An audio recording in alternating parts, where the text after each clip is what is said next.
भाग 15 में निर्वाचन। तो निर्वाचन या चुनाव, इलेक्शन कमीशन, अनुच्छेद 324 में चुनाव आयोग की चर्चा है। यह एक संवैधानिक पद है।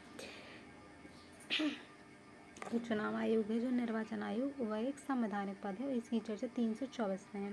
निर्वाचन आयोग के पास निर्वाचन से संबंधित नियंत्रण, निर्देशक और अधिक्षरण का अधिकार है। भारत में निर्वाचन आयोग का गठन 25 जनवरी 1950 को किया गया था। तो निर्वाचन आयोग का गठन क्या, 25 जनवरी 1950 को गठन किया गया था। तो निर्वाचन आयोग है। आरंभ में निर्वाचन आयोग एक सदस्यीय था, किंतु तारकोड़े समिति की सिफारिश पर चुनाव आयोग को 3 सदस्यीय बना गया। 3 सदस्यों की शक्ति का समान होती है। इस संशोधन द्वारा मताधिकार की आयु 21 वर्ष से घटाकर 18 वर्ष कर दी गई। तो जो संशोधन हुआ तो उसमें 21 वर्ष से 18 वर्ष आयु कर दी गई। वोट देने के अधिकार संवैधानिक अधिकार के अंतर्गत एक राजनैतिक अधिकार है। तो संवैधानिक अधिकार के अंतर्गत है, राजनैतिक अधिकार है। प्रथम निर्वाचन आयुक्त सुकुमार सेन थे। वर्तमान में तो ये बदलते रहते हैं। निर्वाचन आयोग का कोई शपथ ग्रहण नहीं होता। तो निर्वाचन आयोग होते हैं तो निर्वाचन आयोग कोई शपथ ग्रहण नहीं होता है। सभी निर्वाचन आयोग के सदस्यों का कार्यकाल 6 वर्ष और 65 वर्ष की अवस्था तक होता है। जो 6 वर्ष से 65 वर्ष की अवस्था तक होता है निर्वाचन आयोग कार्यकाल। मुख्य निर्वाचन आयोग के सेवानिवृत्ति की आयु 65 वर्ष तक होती है। तो मुख्य निर्वाचन आयोग होता है तो आयु की सेवानिवृत्ति की आयु 65 वर्ष होती है। अपना त्यागपत्र राष्ट्रपति को देता है। हटाने के लिए महाभियोग जैसी प्रक्रिया लानी होती है। तो हटाने के लिए महाभियोग लाना पड़ता है। तो मुख्य निर्वाचन आयोग 65 वर्ष की होती है, महाभियोग ला सकते हैं और 65 वर्ष की आयु तक काम करता है। जबकि अन्य चुनाव आयुक्त राष्ट्रपति मुख्य निर्वाचन आयुक्त के अनुशंसा पर पद से हटा सकते हैं। तो अन्य को क्या कर सकते हैं, मुख्य आयोग की अनुशंसा पर हटा सकते हैं, लेकिन मुख्य निर्वाचन आयोग को महाभियोग से हटाएंगे।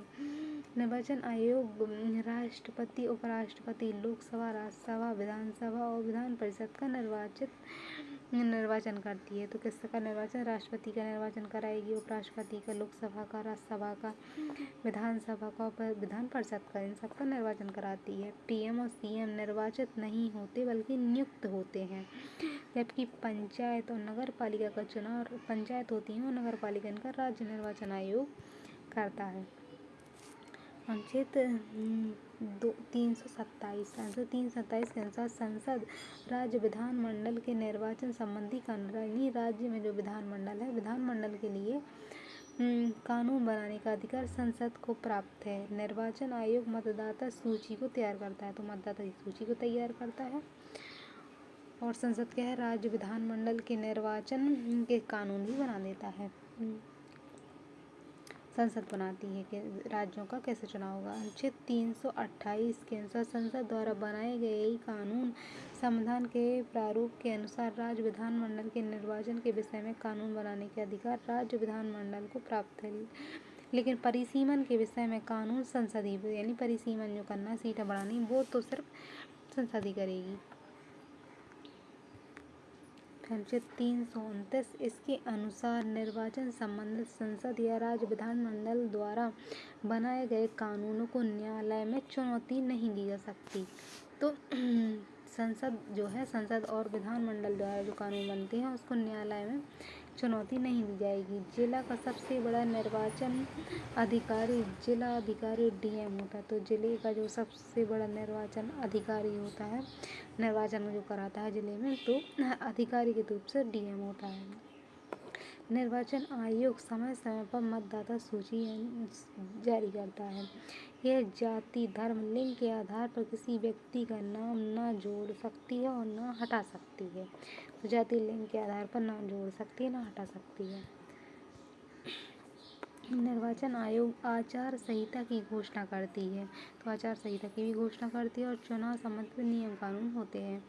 चुनाव समाप्त होने के 48 घंटे पहले या पहले चुनाव प्रचार रोक दिया जाता है। कोई सदस्य यदि अयोग्य है, वह निर्वाचन हो चुका है, तो उसकी अयोग्यता की जानकारी निर्वाचन आयोग राष्ट्रपति और राज्यपाल को दे देता है। तो उसकी जानकारी राष्ट्रपति को दे देता है और ऐसे सदस्यों को हटा भी देता है जो अयोग्य है। फिर निर्वाचन का नियंत्रण। निर्वाचन पर नियंत्रण क्या है? तो इसे डिस्ट्रिक्ट मजिस्ट्रेट डीएम जिले में निर्वाचन का दायित्व डीएम पर होता है और जिले को 4 या 5 निर्वाचन खंडों में बांटा। तो जिले को 5 खंडों में बांटा होता है। उसे रजिस्ट्रेशन ऑफिस आरओ को जिम्मेदारी दी जाती है। तो रजिस्ट्रेशनिंग ऑफिसर को उसकी जिम्मेदारी होती है। रजिस्ट्रेशन ऑफिसर यह खंड का प्रमुख, ये खंड का जो बना होता है उसका प्रमुख अधिकारी होता है, बहुत ही महत्वपूर्ण पद होता है। फिर पीओ है यानी प्रेसिडेंट ऑफिसर, प्रेसिडिंग ऑफिसर, तो आरओ के अधीन होता है, इसका कार्यक्षेत्र छोटा होता है। फिर पोलिंग ऑफिस होता है ऑफिसर, पोलिंग ऑफिसर के अधीन होते हैं। तो इसमें पीओ एक मिलता होता है, आईडी नंबर नोट करके स्याही लगाता है और ईवीएम को पावर सप्लाई भी देता है। तो ये पोलिंग ऑफिसर करता है। फिर पोलिंग अगेंस्ट, यह चुनाव लड़ रहे नेता का करीबी व्यक्ति, जो पोलिंग एजेंट है वो चुनावी नेता जो होता है उसका करीबी व्यक्ति होता है। इसकी नियुक्ति पोलिंग प्रेसिडिंग ऑफिसर करता है और मतदान करने जा रहे लोगों की मदद करता है। चुनाव समाप्त होने के बाद पोलिंग ऑफिसर या प्रेसिडिंग अफसर सभी ईवीएम मशीनों को एक साथ जमा करके पुलिस सुरक्षा के साथ रजिस्ट्रिंग ऑफिसर को सौंप देता है और रजिस्ट्रिंग ऑफिसर भी ईवीएम मशीन को डीएम की उपस्थिति में स्ट्रांग रूम में रख देता है और सील कर देता है। स्ट्रांग रूम कहते हैं। मतगणना, तो स्ट्रांग रूम में ईवीएम मशीन सील को तोड़ना मतगणना होती है और स्टोर मैजिस्ट्रेटिव सीएम ईवीएम मशीन की तकनीक समस्या को दूर करता है। आम चुनाव हर 5 साल में होते हैं, कार्यकाल होता है, पूरा लेता है। उस समय आम चुनाव कहलाते हैं, 5 वर्ष के होते हैं। 2014 में लोकसभा हुए। फिर मध्यवर्ती, जब 5 साल की अवधि कार्यकाल पूरा नहीं कर पाती तो उसके स्थान पर कराए जाते हैं। ये पूरे 5 वर्ष के लिए होते हैं, तो मध्यवर्ती चुनाव होते हैं। फिर उपचुनाव है। उपचुनाव किसी सीट खाली होने पर उसके स्थान पर मतलब उपचुनाव कराए जाते हैं, बचे हुए कार्यकाल के लिए होते हैं। फिर प्रॉक्सी मतदान यानी सैन्य कर्मचारी या विदेश में कार्यरत अधिकारी जब अपने स्थान पर किसी दूसरे व्यक्ति को मतदान के लिए कहते हैं तो उसे प्रॉक्सी मत कहते हैं। प्रॉक्सी मतदान प्रत्यावर्तन का अधिकार, एक विशेष प्रकार का अधिकार, इसके तहत जनता चुने गए नेता को कार्यकाल पूरा होने से पहले मतदान के माध्यम से वापस बुला सकती है। केवल मध्य प्रदेश में लागू है और वे पंच स्तर पर है।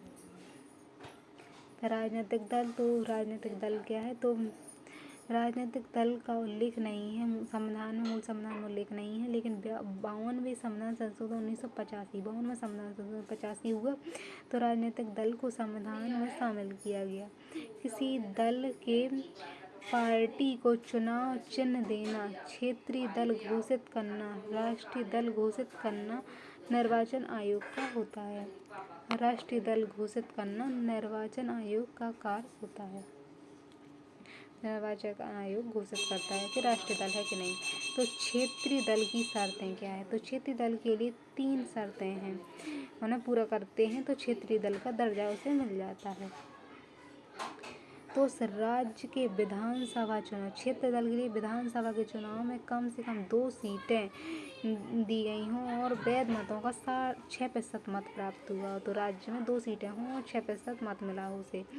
तो राज्य विधानसभा में कम से कम 3 सीटें हैं, राज्य की जो विधानसभा है उसमें कम से कम 3 सीटें हो, या उस राज्य में डाले गए कुल वोट का 8% वोट, या लोकसभा में डाले गए वोट का 6% हो। लोकसभा में उस राज्य में 8% हो, लोकसभा में जो डाले गए वोट हैं उसका 6% हो, तो इस तरह वो क्षेत्र दल हो जाएगा। तो लोकसभा का 8% और राज्य का 8%, लोकसभा का 6%, या फिर विधानसभा चुनाव में कम से कम 3% तो 3% सीटें हों। इसमें वोट नहीं है, जिस सीटें हैं ये 3% सीटें हों और 6% मत हों।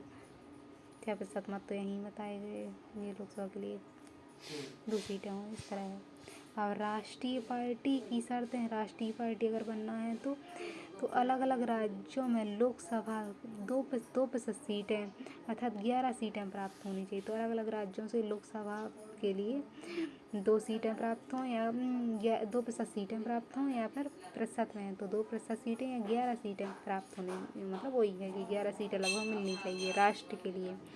लोकसभा या विधानसभा के चुनाव में 4 अलग अलग राज्यों में वैध मतों का 6% और लोकसभा में 4 सीटों जीत दर्ज की हों। तो लोकसभा विधानसभा के चुनाव में 4 अलग अलग राज्यों में जो वैध मत हैं उनका 6% मत मिला हो, उन्हें 6% मत मिला हो और लोकसभा की 4 सीटें उन्होंने जीत ली हों कम से कम।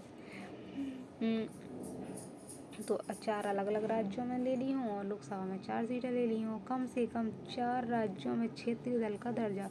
तो 4 राज्यों में अगर क्षेत्रीय दल का दर्जा प्राप्त है तो भी सही है, तो राष्ट्रीय पार्टी बनेंगी। लोकसभा अथवा राज्य विधानसभा चुनाव में किसी 4 राज्य अथवा अधिक राज्यों में कुल वोट डाले गए वैध मतों का 6% मात्र हो। तो 4 राज्यों में कुल जो जितने 4 राज्य हैं तो 4 राज्यों में वोट डाले गए उसका 6% मत न मिला हो तो इनमें कोई भी शर्त पूरे करने पर राष्ट्रीय दल घोषित कर दिया जाएगा। राष्ट्रीय दल घोषित हो जाने के बाद उस पार्टी को स्थायी चुनाव चिन्ह यानी सरकारी आवास, तो राष्ट्रीय चुनाव चिन्ह मिल जाएगा, सरकारी आवास सुरक्षा उपलब्ध कराई जाएगी। राष्ट्रीय पार्टी की संख्या 7 है, तो राष्ट्रीय पार्टी की संख्या 7 है। राष्ट्रीय दल नेशनल पार्टी कहा जाता है। कांग्रेस की स्थापना कब हुई? कांग्रेस की स्थापना 1885 में। संस्थापक ए.ओ. ह्यूम और चुनाव चिन्ह पंजा है।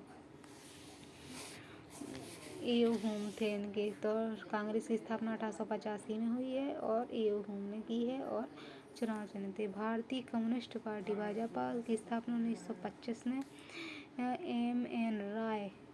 राय ने है। इनका चुनाव चिन्ह हंसिया या बाली था। बाली होती है जो नाच की, वो था पहले। अब है मार्क्सवादी कम्युनिस्ट पार्टी 1964 में स्थापना हुई। मार्क्सवादी पार्टी की 1964 में स्थापना हुई और पी.के. गंडे ने की। चुनाव चिन्ह हंसुआ था। इस तरह भारतीय जनता पार्टी बीजेपी इसकी 1980 में हुई। संस्थापक अटल बिहारी वाजपेयी थे। चुनाव चिन्ह का कमल था। बहुजन समाज पार्टी 1984 स्थापना हुई और कसीम राम चुनाव हाथी इनका था। बहुजन समाज पार्टी का हाथी चुनाव चिन्ह था, 84 में हुई। राष्ट्रवादी कांग्रेस पार्टी 1999 में। संस्थापक शरद पवार थे और चुनाव चिन्ह टेबल घड़ी। फिर तृणमूल कांग्रेस पार्टी। तो इस तरह से पार्टियां थी। वर्तमान समय 54 पार्टियां क्षेत्रीय मान्यता, कुछ और भी हो सकती हैं या कम हो सकती हैं, इतनी तो है। फिर दल बदल विरोध कानून है ये। तो 52वें संविधान संशोधन 1985। 52वां संविधान संशोधन 1985 द्वारा जोड़ा गया। इस समय प्रधानमंत्री राजीव गांधी थे। तो 52वें संविधान संशोधन 1985 में जोड़ा गया दल बदल। 10वीं सूची में जोड़ी गई। दल बदल कानून अध्यक्ष की सिफारिश पर अध्यक्ष सभापति लगाते हैं और किसी व्यक्ति दल बदल कानून लगा जाता है तो उसे सदस्यता रद्द कर दी जाती है। बदल कानून लगते हैं तो यदि कोई पार्टी को बदल कर दूसरी पार्टी में ज्वाइन कर लेता है तो निर्दलीय उम्मीदवार किसी पार्टी का सदस्य निर्वाचित होने के 6 माह के बाद किसी दूसरी पार्टी बन जाता है। यदि पार्टी की सदस्यता त्याग कर दूसरी पार्टी ज्वाइन कर लें तो यदि पार्टी दिशा निर्देशों के विपरीत मतदान करें तो यदि मतदान के समय वह अनुपस्थित रहे और 15 दिन तक अंदर पार्टी के अध्यक्ष से माफ़ न कर दें तो सत्ता समाप्त हुई। दल कानून नहीं लगता। तो यदि कब नहीं लगेगा? यदि पार्टी गठबंधन हो जाए, पार्टी गठबंधन कर लें जैसे एनडीए, यूपीए। यदि पार्टियां ने ही उस सदस्य को निकाल दिया हो तो दरबार नहीं लगेगा। जैसा तुलना के समय यदि 2/3 सदस्य पार्टी को छोड़कर निकल जाएं, 2/3 छोड़कर निकल जाएं तो फिर सदस्यता रद्द नहीं होगी। 2/3 सदस्य किसी पार्टी को छोड़कर किसी दूसरी पार्टी में शामिल हो जाएं तो दो या अधिक पार्टियों का आपस में विलय हो जाए तो दल कानून केवल चुनाव जीते हुए व्यक्ति पर लगते हैं, न कि चुनाव हारे हुए व्यक्ति पर।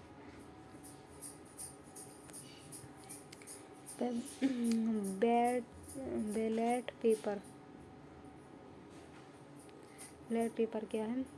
तो भारत में मतदान के लिए बैलेट पेपर का प्रयोग किया जाता है। मतदान पेटी में जमा किया जाता है, किंतु गिनती में बहुत अधिक समय लग जाता है। इस कारण इलेक्ट्रॉनिक मशीन का प्रयोग, ईवीएम मशीन का प्रयोग होने लगा। नगर पालिकाओं के चुनाव में ईवीएम का प्रयोग होता है, जबकि पंचायत जो होते हैं उसके चुनाव में बैलेट पेपर का प्रयोग होता है। ईवीएम का परीक्षण 1982 में केरल के चुनाव में हुआ था। ईवीएम का प्रयोग 1998 में विधानसभा चुनाव में हुआ राजस्थान में पहली बार 98 में। फिर 2004 में लोकसभा चुनाव ईवीएम का पूरे देश में हुआ तो 2004 में से पूरे देश में होने लगा। 2013 में नन ऑफ द एबल यानी नाट्रो का प्रयोग किया गया छत्तीसगढ़ में। ईवीएम मशीन एक अलग से वीवीपीटी का प्रयोग किया गया। इसका प्रथम प्रयोग 2017 में हुआ। मतदान के बाद मतदाता को इस बात की जानकारी देता है कि वह किस प्रत्याशी को वोट दिया है।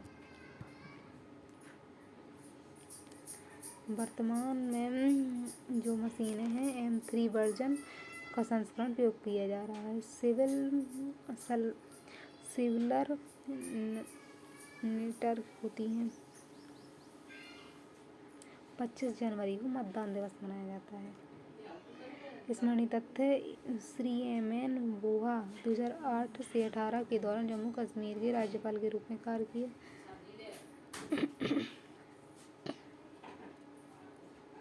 परिसीमन है, इसका अधिकार अपरिसीमन आयोग को होता है।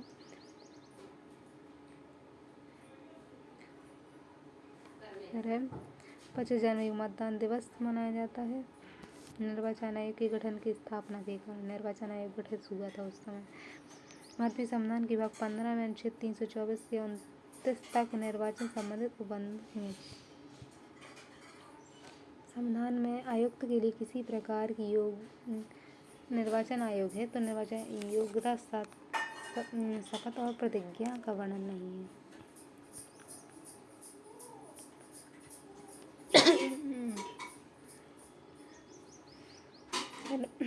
गोस्वामी समिति है और NS तंडे समिति, इंद्र कुमार गुप्ता समिति ये चुनाव सुधार से है। ईवीएम के फोटो उपयुक्त परिचय पत्र उपलब्ध कराने और सिफारिश देने आदि।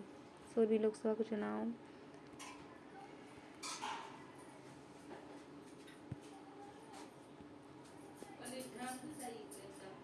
भाग 16 है। कुछ वर्गों के संबंधित विषय उपबंध है। भाग 16 में है कुछ वर्गों के संबंध में उपबंध। तो अनुच्छेद 330 लोकसभा में SC/ST की सीटों का आरक्षण। अनुच्छेद 330 कहता है लोकसभा में SC/ST के लिए आरक्षण। तो SC के लिए 54 सीटें, ST के लिए 47 सीटें।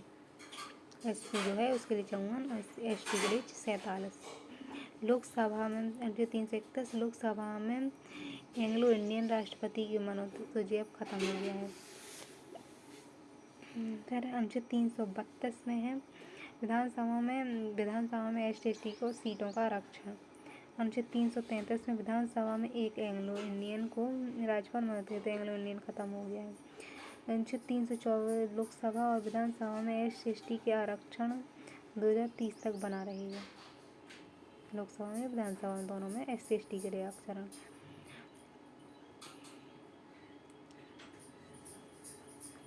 एंग्लो इंडियन का शैक्षणिक अनुदान तो एंग्लो इंडियन की बात खत्म हो गई। सुप्रीम SC आयोग का गठन है तो 65वें संविधान संशोधन 1990 द्वारा किया गया। 7 सदस्य होते हैं। तो SC आयोग 19 SC आयोग का गठन है 338। SC/ST आयोग जो है इसमें पहले 39वें है। SC/ST दोनों प्रशासन और कल्याणकारी केंद्र का कर्तव्य होगा। प्रशासन और कल्याण जो है केंद्र का कर्तव्य है। तो फिर है SC/ST आयोग के अध्यक्ष की नियुक्ति प्रधानमंत्री की सलाह पर राष्ट्रपति 3 वर्ष के लिए करते हैं। तो आयोग की जो होते हैं 3 वर्ष के लिए राष्ट्रपति करते हैं। अपनी रिपोर्ट राष्ट्रपति को देते हैं। आयोग का अध्यक्ष कैबिनेट मंत्री के बराबर शक्ति होती है। अनुच्छेद 340 ये वैधानिक निकाय है। तो अनुच्छेद 340 एक वैधानिक निकाय है जिसकी सिफारिश मानने के लिए सरकार बाध्य नहीं है। पहला पिछड़ा वर्ग आयोग के अध्यक्ष पिछड़ा वर्ग आयोग बना। इसके अध्यक्ष काका कालेकर थे। दूसरा पिछड़ा वर्ग आयोग 1879 में बना और जनता पार्टी में मोरारजी देसाई ने गठन किया था। तो काका कालेकर पिछड़ा वर्ग आयोग के अध्यक्ष थे। दूसरा पिछड़ा वर्ग आयोग मंडल आयोग OBC को 27% आरक्षण की बात की। तो दूसरा पिछड़ा वर्ग आयोग OBC और मंडल आयोग की सिफारिश पहले काका कालेकर थे और दूसरे मंडल आयोग थे OBC। मंडल आयोग की सिफारिश पर 1990 में विश्वनाथ प्रताप सिंह ने लागू किया। तो मंडल आयोग की सिफारिश पर फिर लागू हुआ। 1992 में सुप्रीम कोर्ट ने कहा कि OBC को आरक्षण आर्थिक दृष्टि से पिछड़ा होने पर दिया जाए, अर्थात इकोनॉमिक बैकग्राउंड के और कास्ट के आधार पर। तो इकोनॉमी बैकवर्ड कास्ट के आधार पर, आर्थिक दृष्टि पिछड़े के आधार पर दिया गया 1992 में। तो काका कालेकर समिति थी और मंडल आयोग मोरारजी देसाई ने गठित की थी। तो रिपोर्ट VP सिंह के समय आई और इसमें OBC को 27% मंडल आयोग की सिफारिश पर मतलब आरक्षण दिया गया। OBC 2 प्रकार के होते हैं, एक है क्रीमी लेयर और ये नॉन क्रीमी लेयर। तो एक साल में इनकी 8 लाख आय होती है और 1 वर्ष में 8 लाख से कम होती है। तो अनुच्छेद 341 SC कौन सुप्रीम कोर्ट को SC/ST में शामिल किया जाना है, राष्ट्रपति का काम है कि संसद की सलाह पर। तो SC में कौन शामिल किया जाएगा, तो राष्ट्रपति शामिल किया जाना है, राष्ट्रपति का काम है और संसद की सलाह पर। 342 में सुप्रीम कोर्ट ब्रिटिश काल में भारत के जनजातियों को अपराधी घोषित कर दिया था। तो ब्रिटिश और कांग्रेस ने इनकी जमीन छीन ली थी, अंग्रेजों ने इनकी जमीन छीन ली थी। स्वतंत्रता के बाद भारत सरकार ने 31 अगस्त 1952 को इन्हें अपराधी की श्रेणी से हटा दिया, जिस कारण जनजाति 31 अगस्त स्वतंत्र घोषित हो गया। सुप्रीम कोर्ट ने OBC को 2 श्रेणी दी, क्रीमी लेयर और नॉन क्रीमी लेयर। तो 8 लाख से इनकी 27% आरक्षण दिया है जिनकी कम हो। वो देखो वो कौन क्रीमी लेयर जो नॉन क्रीमी लेयर है वो, तो नॉन क्रीमी OBC में आते हैं परिवार जिनके 8 लाख से कम हो, 27% आरक्षण दिया गया है। OBC को OBC1 OBC 2 में बांटा गया है। सुप्रीम कोर्ट ने किन्नर हिजड़ों को 3 जेंडर में रखा गया है। 2004 में वो 2014 में OBC जाति में रखा गया। SC/ST OBC EBC और BC फर्स्ट और BC सेकंड। किसी जाति को राष्ट्रपति SC जाति घोषित कर सकते हैं। तो SC अनुसूचित जाति जो है राष्ट्रपति घोषित कर सकते हैं 341 के तहत। भाग 17 में राजभाषा के संबंध में है। तो राजभाषा क्या होगी, तो राजभाषा में देश की सबसे लोकप्रिय भाषा है। तो हिंदी है, इंडियन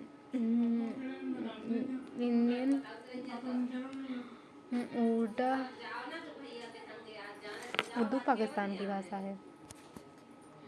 तो हिंदी जो है भारत की है और पाकिस्तान की उर्दू। तो राष्ट्रीय भाषा राष्ट्रीय भाषा देश में सबसे लोकप्रिय भाषा कहलाती है। तो इसकी सबसे लोकप्रिय होती है वो राष्ट्रभाषा होती है। लेकिन राज्य की भाषा नहीं, यानी स्टेट की लैंग्वेज जो लिखित में होती है। तो लोकप्रिय भाषा सबसे लोकप्रिय भाषा, हर राज्य में लोकप्रिय भाषा अलग हो सकती है। जैसे कहाँ मराठी होती, गुजराती, बिहारी, इस तरह लोकप्रिय भाषा होती है जो राष्ट्रीय होती है। लेकिन राज्य की भाषा यानी दरबारी भाषा कहते हैं, और संघ में या राज्य में कामकाजी भाषा होती है। तो हिंदी है, संघ की राज्य भाषा हिंदी और सहायक के रूप में अंग्रेजी है। राज्य की राजभाषा नागालैंड में अंग्रेजी है। राज्यों के लिए है, तो राज्य में नागालैंड में है और बिहार में हिंदी है। इस तरह है। तो राजभाषा, इसे दरबारी भाषा कहा जाता है। जिस भाषा में कामकाज होता है यानी पावर वर्क किया जाता है उसे राजभाषा कहते हैं। राजभाषा अलग है और राजभाषा अलग अलग है। संघ में राजभाषा अलग है और राज्यों में अलग अलग हो सकती है। तो 14 सितंबर 1949 को आंग्ल फार्मूला के आधार पर हिंदी देश की राजभाषा घोषित की। तो हिंदी है जो राजभाषा है, राज्य के कामकाज की भाषा। इसी कारण 14 सितंबर को हिंदी दिवस मनाया जाता है। हिंदी को राष्ट्रभाषा सर्वप्रथम नर्मदा जी ने कहा था, और हिंदी को राजभाषा का मार्ग सर्वप्रथम बाल गंगाधर तिलक ने लिया था। तो कामकाजी भाषा के रूप में बाल गंगाधर तिलक ने किया था। भारत में 44% लोग हिंदी बोलते हैं, तो 44% लोग हैं जो हिंदी बोलते हैं। संविधान हिंदी को राजभाषा घोषित नहीं करता, तो लेकिन संविधान जो है राष्ट्रीय भाषा घोषित नहीं करता कि राष्ट्र कौन है, लेकिन राज्य की भाषा है वो, जबकि राजभाषा ऑफिशियल लैंग्वेज घोषित करता है। तो राज्य की लिखित कामकाज की भाषा है वो। 343 संघ में राजभाषा हिंदी घोषित किया गया है। 344 में राजभाषा के संबंध में आयोग और संसद की समितियों की चर्चा है। प्रथम राजभाषा आयोग के अध्यक्ष बाल गंगाधर, तो राजभाषा के संबंध में जो आयोग बना था उसके अध्यक्ष पहले बाल गंगाधर तिलक थे। बाल गंगाधर खरे थे। 345 में अनुच्छेद में राजभाषा की चर्चा है। प्रत्येक राज्य में राजभाषा अलग अलग, राज्य के लिए अलग अलग है। 9 राज्यों में राजभाषा हिंदी, तो 9 में तो हिंदी राजभाषा के रूप में कहा करती है, जबकि मेघालय, मिजोरम, नागालैंड में इंग्लिश। मेघालय, मिजोरम, नागालैंड में इंग्लिश काम करती है। इंग्लिश संघ, केंद्र और सभी राज्यों के लिए सहायक राजभाषा है। जम्मू कश्मीर में राजभाषा उर्दू और हिंदी इस तरह से है, डोगरी है। उत्तराखंड में हिंदी और संस्कृत है। तो उत्तराखंड में अपनाई जाने वाली हिंदी भी अपनाई जाती है, संस्कृत अपनाई जाती है। 346 राज्य एक दूसरे के बीच या किसी संघ के बीच पत्रदी या पत्राचार की भाषा हिंदी या इंग्लिश। तो आपस में बात करनी है तो किसी भी तो हिंदी या इंग्लिश सही में कर सकते हैं। किसी राज्य की जनसंख्या की मांग पर किसी भाषा को राजभाषा का दर्जा राष्ट्रपति देता है। तो कौन देता है? जनसंख्या मांग करती है तो भाषा के आधार पर राष्ट्र का राज्य तो राष्ट्रपति देता है। फिर supreme court, Hindi, high court, अधिनियम, विधेयक के आदि के लिए प्रयोग की जाने वाली भाषा इंग्लिश है। तो आधिकारिक रूप से सुप्रीम कोर्ट जो करते हैं, हाई कोर्ट इंग्लिश करते हैं। सरकार द्वारा जारी अधिसूचना की भाषा, राष्ट्रपति राज्यपाल द्वारा जारी आदेश की भाषा अंग्रेजी है। तो राष्ट्रपति राज्यपाल भी अंग्रेजी में बात करते हैं। राजभाषा संबंधी सुधार के लिए राजभाषा आयोग, संसदीय समिति JBC का गठन किया गया और 2/3 बहुमत से पारित किया जाता है। राजभाषा को संबंध में सुधार करना है तो पहला आयोग बाल गंगाधर खरे के नेतृत्व में बना, और जबकि पहला गोविंद वल्लभ पंत के नेतृत्व बनाई गई थी। 350 में किसी शिकायत से संबंध में अधिकारी को सूचना किसी भाषा में दी जा सकती है, और जरूरी नहीं कि वह राज्य भाषा ही हो। सूचना किसी भाषा में दे सकते हैं अधिकारी को। प्राथमिक शिक्षा मातृभाषा में दी जाए, 305 के का में है। 350 के का 350 के खा में है। भाषा अल्पसंख्यकों को विशेष प्रावधान है। भाषाई अल्पसंख्यक जो है उन्हें विशेष प्रावधान है। फिर अल्पसंख्यक का दर्जा भाषा और धर्म के आधार पर दिया जाता है, जबकि आरक्षण दर्जा दो है तो भाषा और धर्म के आधार पर दिया जाता है, लेकिन आरक्षण जाति के आधार पर दिया जाता है। अनुच्छेद 351 हिंदी भाषा का विकास करना सरकार का कर्तव्य है। तो 351 के कर्तव्य है हिंदी भाषा का विकास करना। भाषा के संबंध में कुछ अलग अलग प्रावधान है अलग अलग प्रावधान बनाए गए हैं। अनुच्छेद 29 में 30 में भाषाई अल्पसंख्यकों को शिक्षा का प्रावधान है। तो भाषा अनुच्छेद 30 में भाषाई अल्पसंख्यकों को शिक्षा का प्रावधान है। अनुच्छेद 120 में कहा गया है कि संसद में केवल हिंदी या अंग्रेजी भाषा का प्रयोग होगा। 210 के अनुसार विधानमंडल अंग्रेजी और राज्य में राजभाषा का प्रयोग कर सकते हैं। अब 8वीं अनुसूची में 22 भाषाएं, तो 8वीं अनुसूची में 22 भाषाएं दी गई। 8वीं अनुसूची संविधान में मान्यता प्राप्त भाषाओं की चर्चा है, जिनमें भाषा में मतलब चर्चा है संविधान को दिया गया है। 14 है से हिंदी, संस्कृत, उर्दू, असमिया, उड़िया, बंगाली, मराठी, गुजराती, पंजाबी, कश्मीरी, कन्नड़, मलयालम, तमिल, तेलुगु। तो वर्तमान में 22 भाषाएं हैं। 21वें संविधान संशोधन 1967 21वें संविधान संशोधन हुआ और 1967 में तो 15वीं भाषा के रूप में सिंधी भाषा को जोड़ा गया था। 71वें संविधान संशोधन 1992 में 3 और भाषाएं जोड़ी, पहले सिंधी भी जोड़ी गई थी, फिर 3 भाषा नेपाली, मणिपुरी, कोंकणी जोड़ी गई थी, तो 71 में जोड़ी गई थी। 71वें संविधान संशोधन 1992 में। फिर 92वां संविधान संशोधन 2003 में हुआ। तो इसमें 4 भाषाएं बोडो, डोगरी, मैथिली, संथाली को जोड़ा गया। नेपाली, मणिपुरी, कोंकणी को पहले जोड़ा गया था, सबसे पहले सिंधी को जोड़ा गया था, फिर नेपाली, मणिपुरी, कोंकणी को जोड़ा गया, अब बोडो, डोगरी, मैथिली, संथाली को जोड़ा गया है। नोट राजस्थानी, भोजपुरी, अंग्रेजी को 8वीं अनुसूची में नहीं रखा गया। तो नोट है कि राजस्थानी, भोजपुरी और अंग्रेजी को 8वीं राजस्थानी को और भोजपुरी में और अंग्रेजी को 8वीं अनुसूची में नहीं रखा गया है। फिर शास्त्रीय भाषा यानी शास्त्रीय भाषा तो 1500 ईसा पूर्व की भाषाओं को 1500 ईसा पूर्व की जो भाषाएं हैं शास्त्रीय भाषा कहा जाता है। 2004 में इन्हें मान्यता दी गई है। कुल संख्या इनकी 6 है। तो शास्त्रीय भाषा की संख्या 6 है, जैसे कन्नड़ है, तेलुगु, तमिल, मलयालम, उड़िया और संस्कृत। जो 1500 ईसा पूर्व की भाषाएं हैं, बहुत पुरानी हो चुकी हैं, तो कन्नड़ है, तेलुगु है, तमिल, मलयालम, उड़िया और संस्कृत है। कन्नड़, तेलुगु, मलयालम को संयुक्त रूप से द्रविड़ भाषा कहा जाता है। तो कन्नड़, तेलुगु, मलयालम को द्रविड़ भाषा कहा जाता है। पाकिस्तान के बलूचिस्तान में बुगोई भाषा भारत में द्रविड़ भाषा से मेल खाती है। ये द्रविड़ भाषा यहाँ है। तो स्मरणीय तथ्य है, संविधान में कौन सी अनुसूची में क्षेत्रीय भाषाओं का उल्लेख है? तो 8वीं अनुसूची में है।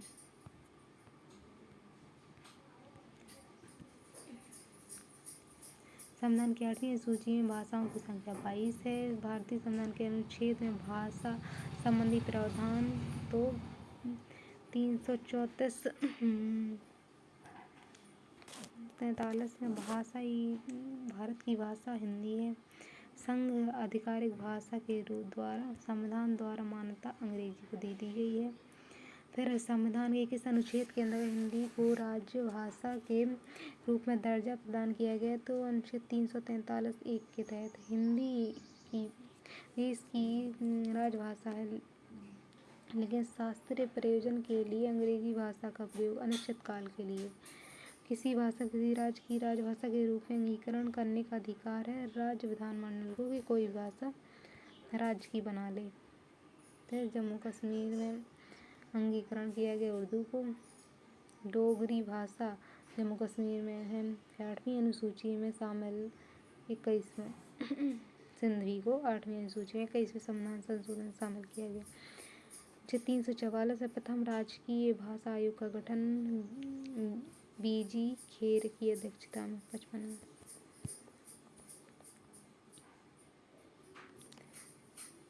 फिर 8वीं भाषा में बोडो डोगरी मैथिली संताली 52वां संविधान संशोधन हुआ। भारत में राज्य उर्दू को प्रथम भाषा का दर्जा प्रदान पाकिस्तान ने, जम्मू कश्मीर ने बस किया है। संविधान में कितनी भाषाएं? 22 हैं। और संविधान 8वीं से कौन सी भाषा वर्ग 3 में जोड़ी? मैथिली 47, डोगरो में 47 जोड़ी गई हैं। अब है भाग 19। भाग 19 में मिसलेनियस वाली चीज़ें हैं। प्रकीर्णन अनुच्छेद 361 से 367 में है। तो राष्ट्रपति राज्यपाल किसी देश के राष्ट्राध्यक्ष की फौजदारी मुकदमे के लिए न्यायालय का सामना नहीं करना पड़ेगा। न्यायालय से संरक्षण दिया गया है जो 361 में। राष्ट्रपति राज्यपाल को अगर उन्हें सजा भी दी जाती है तो राष्ट्रपति अनुच्छेद 372 के तहत, राज्यपाल अनुच्छेद 161 के तहत, विदेशी के तहत और विदेशी राष्ट्राध्यक्ष संधि के तहत सजा से मुक्त हो सकते हैं। सजा माफ करने की शक्ति 72 में, 161 में है। 362 जो है इसमें भारतीय राज्यों का विशेष संरक्षण वर्तमान में समाप्त कर दिया गया है। विशेष जो संरक्षण था 363 में, अंतर्राष्ट्रीय संधि या राज्य की संधि पर न्यायालय हस्तक्षेप नहीं करेगा। अंतर्राष्ट्रीय संधि पे और राज्यों की संधि पर भी हस्तक्षेप नहीं करेगा। बड़े बड़े बंदरगाह और वायुपत्तन ये सब केंद्र के अधीन होंगे। तो बंदरगाह और वायुपत्तन केंद्र के अधीन होंगे। इन पर नियमन कानून केंद्र सरकार होगी। बंदरगाह पर नियंत्रण यानी पोर्ट ट्रांसपोर्ट आदि का, जैसे जवाहरलाल नेहरू पोर्ट, और जबकि वायुयान पर नियंत्रण director general of civil aviation का होता है। 365 है कि केंद्र सरकार राज्य के काम करने का दिशा निर्देश देती है और राज्य सरकार काम को नहीं करता है तो माना जाता है कि संवैधानिक तंत्र विफल हो गया है। फिर भाषा है कि एंग्लो इंडियन, तो एंग्लो इंडियन जब गुलाम था जब की बात है, अब ख़त्म है ये चीज़। उधार इसे लौटाने के लिए व्यक्ति बाध्यकारी नहीं होता है। ऋण इसे लौटाने के लिए व्यक्ति बाध्यकारी होता है। ऋण के लिए बाध्यकारी होता है। शुल्क किसी सेवा के बदले दिया गया धन होता है। देना अनिवार्य यानी कर, तो बिना कार्य के दो सरकारों द्वारा लिया जाने वाला अनिवार्य धनराशि। तो राज्य कोई काम नहीं करता फिर भी राज्य को देना होता है। व्यक्ति राज्य को देता है चंदा, सामाजिक कार्य के लिए शिक्षा से धनराशि, फिर अनुदान किसी वस्तु को सस्ता करने के लिए सरकार द्वारा धनराशि दी जाती है। तो सहायता किसी आपदा विशेष कार्य में मुफ्त धनराशि दी जाती है। जो 67 में निर्वाचन और बयान। भाग 20 है, इसमें संवैधानिक संशोधन तो दक्षिण अफ्रीका से लिए गए हैं। तो दक्षिण अफ्रीका से संविधान संशोधन लिए गए हैं। दक्षिण अफ्रीका से संविधान संशोधन है। तो हमारे संवैधानिक संशोधन की चर्चा भाग 20 के अनुच्छेद 368 में है। तो संविधान संशोधन की शक्ति है 368 के संविधान में संशोधन कर सकते हैं। अफ्रीका से लिए गए संशोधन की शक्ति केवल संसद को प्राप्त है। यदि वह सदन में इसको पारित कर दिया जाता है, दूसरा सदन संशोधन पारित नहीं करता तो संशोधन विधेयक शब्द हो जाता है। फिर अम्बेडकर जी ने कहा था कि हमें भारतीय संविधान में इंग्लैंड के समान लचीला नहीं बनाया है और ना ही यूएसए के समान कठोर बनाया है। जो व्यक्ति पर संविधान में असंतुष्ट है वह संशोधन कर सकता है और बहुमत की आवश्यकता होगी। हमारे संविधान में 3 प्रकार के संशोधन हुए: बहुमत, साधारण बहुमत संशोधन, विशेष बहुमत से संशोधन और विशेष बहुमत के साथ राज्यों के समर्थन वाले संशोधन। तो साधारण बहुमत वाले संशोधन है तो इसमें संशोधन के लिए उपस्थित सदस्यों के आधे से अधिक की आवश्यकता होती है। तो उपस्थित जो सदस्यों के आधे से अधिक की आवश्यकता होती है। जब इस पर राष्ट्रपति के हस्ताक्षर की आवश्यकता नहीं होती। तो इस पर राष्ट्रपति के हस्ताक्षर की आवश्यकता नहीं होती है और ये संशोधन न होकर मामूली सुधार होता है। अनुच्छेद 368 से बाहर रखा गया है। इस प्रकार के संशोधन के विषय नए राज्यों का गठन करना है और नए राज्यों का गठन अगर करना है तो होता है राज्य क्षेत्र में परिवर्तन, नाम में परिवर्तन, दो या दो से अधिक राज्यों के कुछ क्षेत्र बदलकर नए राज्य का निर्माण करना है। किसी राज्य में विधान परिषद का सृजन, विधान परिषद अध्यक्ष बनानी है तो फिर अनुसूची 2 में उल्लेखित विभिन्न पदाधिकारियों के वेतन भत्ते में वृद्धि और कमी करनी है तो सर्वोच्च न्यायालय के न्यायाधीशों की संख्या में वृद्धि या कमी, न्यायाधीशों की संख्या है उसमें वृद्धि करनी है, कम करना है तो कर सकते हैं। साधारण उद्देश्य से विदेशी राज्य का भारत में विलय करना है तो विलय कर लो। अनुसूची 1, 2, 5, 6 और 8 में परिवर्तन साधारण बहुमत से हो सकता है।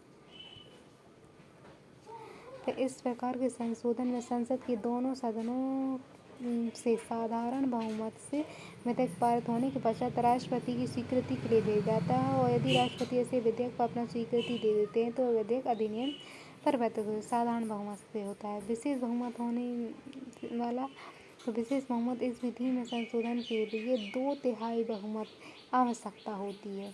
तो विशेष बहुमत 2/3 बहुमत की आवश्यकता होती है और भारत संविधान में किसी भी अनुच्छेद में संशोधन किया जा सकता है। तो इसमें किसी भी अनुच्छेद में मूल अधिकार के भाग 3 और नीति निर्देशक तत्व भाग 4 में संशोधन किया जा सकता है। यानी विशेष बहुमत के आधार पर गठन किया गया संशोधन से 368 के अधीन माना जाता है।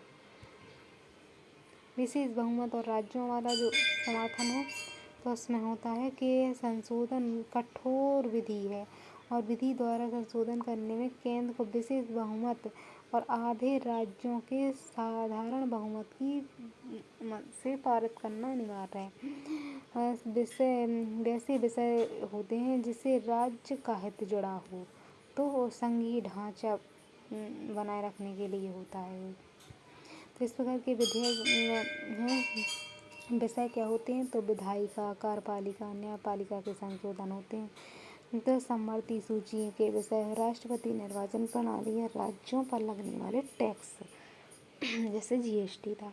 तो 7वीं अनुसूची के संबंधित विषय होते हैं जो जैसे केंद्र राज्यों का जो विषय बटे गए हैं और संशोधन प्रक्रिया में नई विधि अगर जोड़ना है या वर्तमान विधि को हटाना है तो राष्ट्रपति के महाभियोग के कुल सदस्यों का 2/3 बहुमत लिया जाता है जबकि संशोधन सदस्य 2/3 बहुमत लिया जाता है। अनुच्छेद 368 के अधीन माने जाते हैं। संविधान संशोधन विधेयक के संबंध में संयुक्त बैठक कर कोई प्रावधान नहीं है। संयुक्त बैठक नहीं बुला सकते यानी संविधान संशोधन में राष्ट्रपति ने पूर्व अनुमति की आवश्यकता से नहीं है लेकिन राष्ट्रपति अनुमति देते हैं बाद में।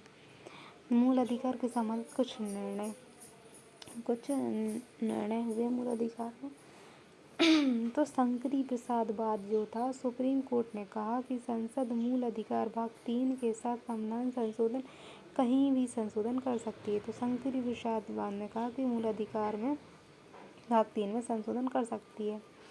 सज्जन सिंह वाद इसमें सुप्रीम कोर्ट ने कहा है कि मूल अधिकार के भाग 3 के साथ संविधान में कहीं भी संशोधन कर सकती है। तो सज्जनवाद में भी कहा, शंकरी प्रसाद वाद में भी कहा कि गोपालनाथ वाद इसमें 11 जज थे जिसमें 11 जज थे। दूसरी बार ससोडी बैठक पीठ थी। सुप्रीम कोर्ट मूल अधिकार में संशोधन नहीं कर सकते। तो गोपालनाथ वाद में कहा कि संशोधन नहीं कर सकते जबकि सज्जनवाद में कहा कर सकती हैं और गोपालनाथ बाद ने भी कहा। तो केसी भारती वाद 13 जज की सबसे बड़ी बेंच थी, संवैधानिक पीठ थी और इसमें कहा गया है कि संसद मूल अधिकार में संशोधन कर सकती है और संविधान का मूल ढांचा प्रभावित नहीं होना चाहिए। तो 39 संविधान संशोधन 1975 यह व्यवस्था की गई है कि राष्ट्रपति उपराष्ट्रपति PM के चुनाव में न्यायालय हस्तक्षेप नहीं करेगा, किंतु सुप्रीम कोर्ट ने मूल ढांचे के विपरीत बताकर रद्द कर दिया और PM इंदिरा गांधी थी उस समय। मिनर्वा अमेंडमेंट सुप्रीम कोर्ट ने कहा संसद को संशोधन करने की शक्ति सीमित है। तो मिनर्वा मिलबाद ने कहा कि संशोधन करने की शक्ति सीमित है, मूल ढांचा होता है क्योंकि।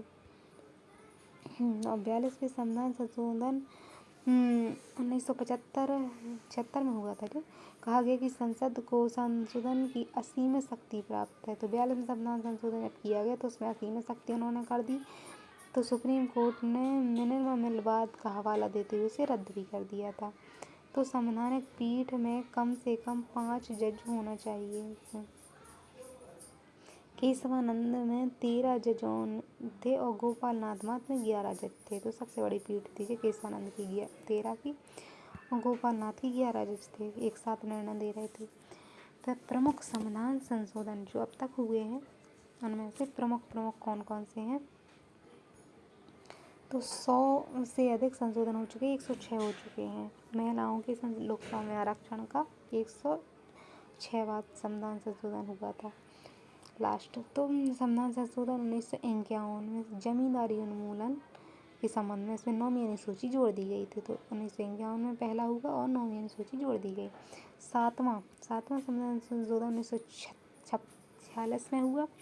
भाषा के आधार पर राज्यों के गठन को मान्यता दे दी गई थी।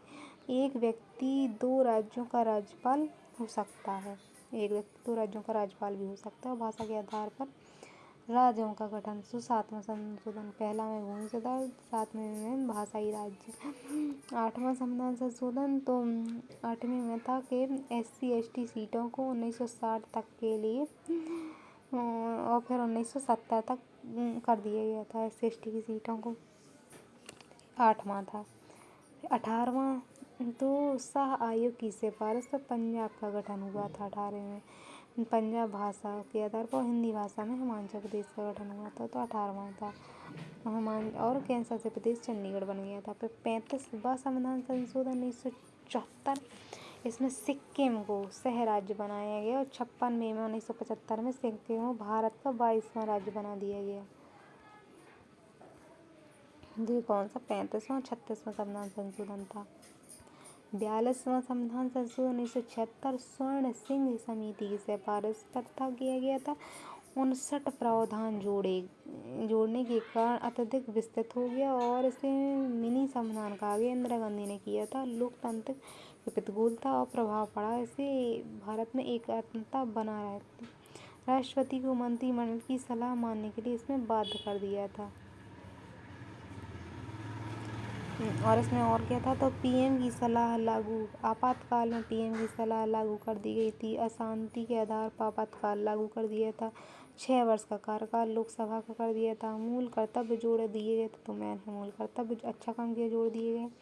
प्रस्तावना में 3 नए शब्द जोड़े, समाजवादी, पंथनिरपेक्ष और एकता अखंडता।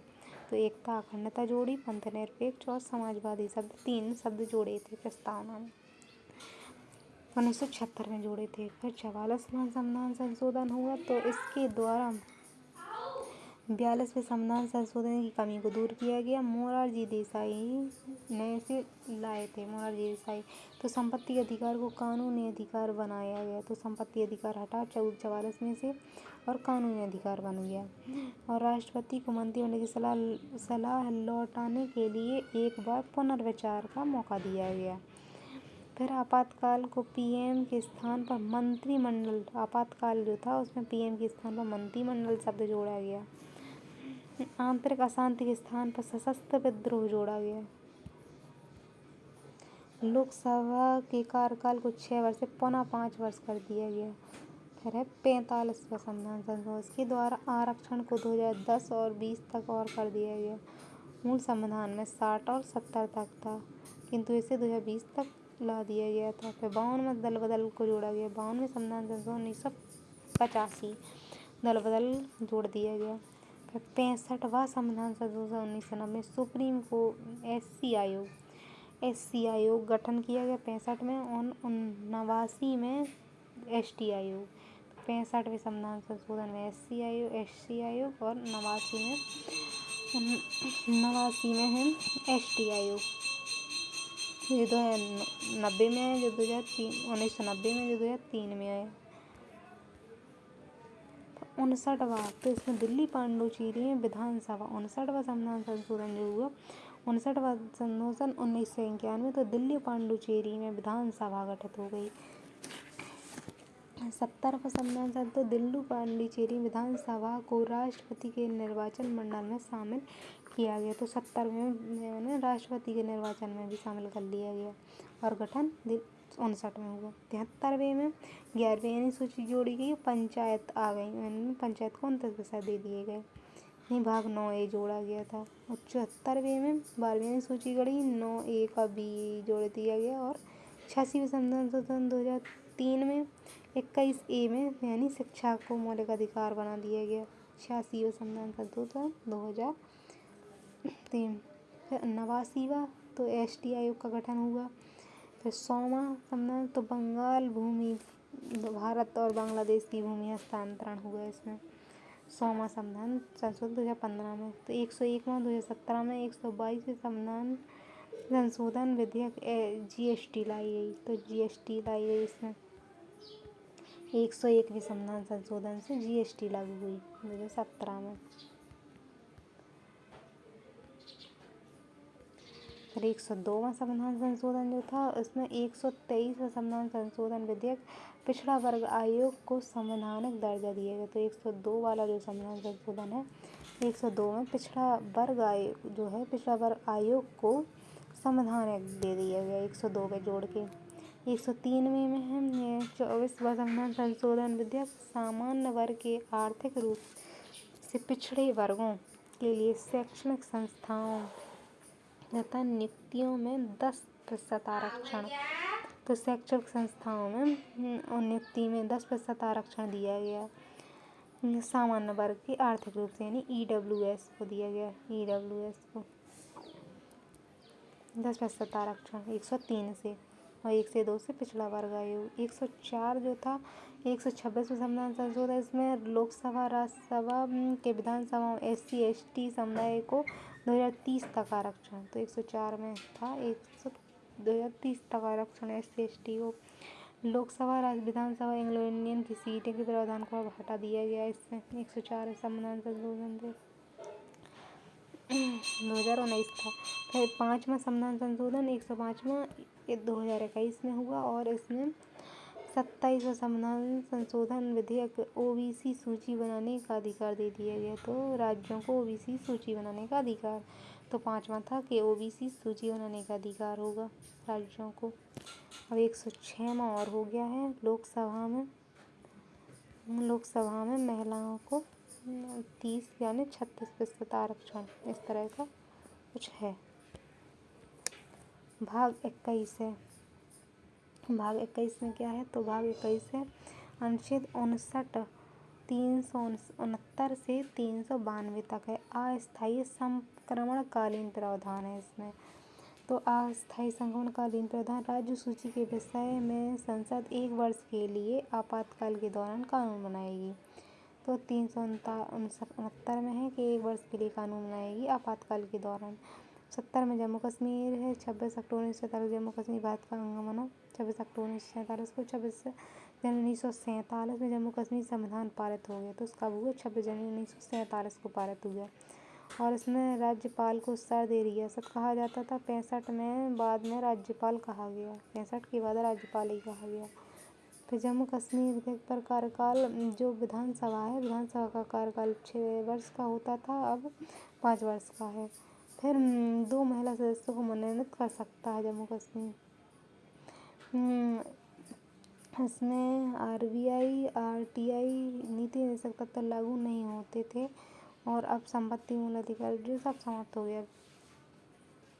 नागरिकों को इसमें विशेष छूट दी गई थी, 35A के तहत दी गई थी। तो ये सारे प्रावधान अब खत्म हो गए, क्योंकि 370A नहीं, तो 370A नहीं हटा, बकाया 370 हट गया। 370A संसद में नहीं हटाई गई है। अनुच्छेद 371A में नागालैंड, असम, मणिपुर, आंध्र प्रदेश,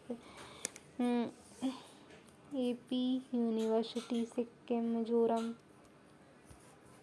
अरुणाचल प्रदेश, गोवा, कर्नाटक, ये सारी बातें हैं।